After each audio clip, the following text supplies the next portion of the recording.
Because if I really value myself, then then I'm not gonna let I'm not gonna give up everything I got as a man over a big butt and a smile. You can't show up and just waggle a vagina in my face and have me ready to risk it all. The same thing as a woman. If you value yourself, you're not gonna let some crappy, horrific man who's gonna be a terrible father into your bedroom.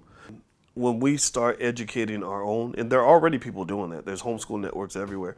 That needs to be included too. Planned Parenthood shouldn't just be the place to get an abortion. Planned Parenthood should mean I'm going to help you plan how you're going to become a parent and the amount of power that you have as a parent to either build or destroy. You know, you can either build something great with that child or destroy them completely by making bad, irresponsible choices. You can teach things like delayed gratification versus instant gratification. You can teach just from a common sense standpoint.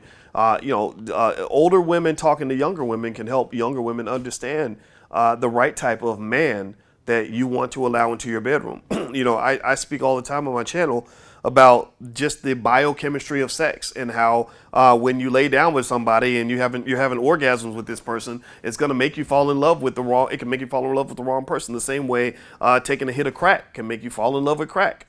Literally, as smart as I am right now, theoretically, whatever I am, if you brought crack in and I was arrogant enough to think I can take a hit of that crack and not become an addict, that's not true, right? So I'm smart enough to know that I'm not able to outsmart nature, right? So sex and love is one of the greatest forces in the history of this earth, and you cannot outsmart Mother Nature. So when I talk to my girls, it starts with basic stuff. Like, okay, if you don't think a man is gonna be a good father to your kids, don't even give him your number. Don't dabble with the devil. We're just friends or we just slept together. Okay. Well, you do understand that when that man gives you that first orgasm, that your brain chemistry releases oxytocin, which will make you wake up thinking that he's a wonderful guy, even though he's not. And next thing you know, you'll be pair bonded with somebody who will ultimately destroy your life, give you unwanted kids, STDs, emotional problems, financial problems, and the whole gamut. Because you thought you could outsmart Mother Nature. You thought you could play with fire, just like me thinking I can go to the crack house and not risk becoming an addict. Again, I think the parent should be the first teacher of that child. I encourage I tell everybody, my channel, I say, look, I'm not here to teach no students. I'm here to teach teachers. Because the things I share with you will only have value if you share that, if you trust it enough to share that with people you love, share that with your kids.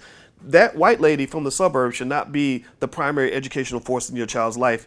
You should be the primary force. You have that veto power because your child's experience and circumstances and choices and things they have to navigate is going to be so different from everybody else's because they're black. So you have to be able to teach them to play chess instead of checkers, or they'll get caught in all the same traps. Like the people don't notice the lowest median net worth in America is that of a single black mother with children.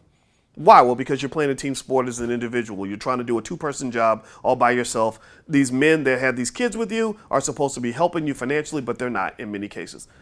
Right there with her is the black male with a bunch of babies mamas. Have you ever dealt? I did 18 years in child support court. I said I'll never do this again.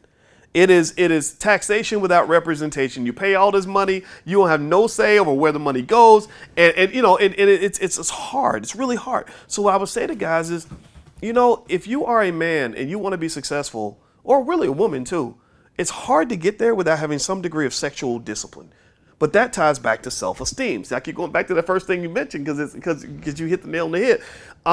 Because if I really value myself, then I'm not going to I'm not going to give up everything I got as a man over a big butt and a smile. You can't show up and just waggle a vagina in my face and have me ready to risk it all. The same thing as a woman. If you value yourself, you're not going to let some crappy, horrific man who's going to be a terrible father into your bedroom.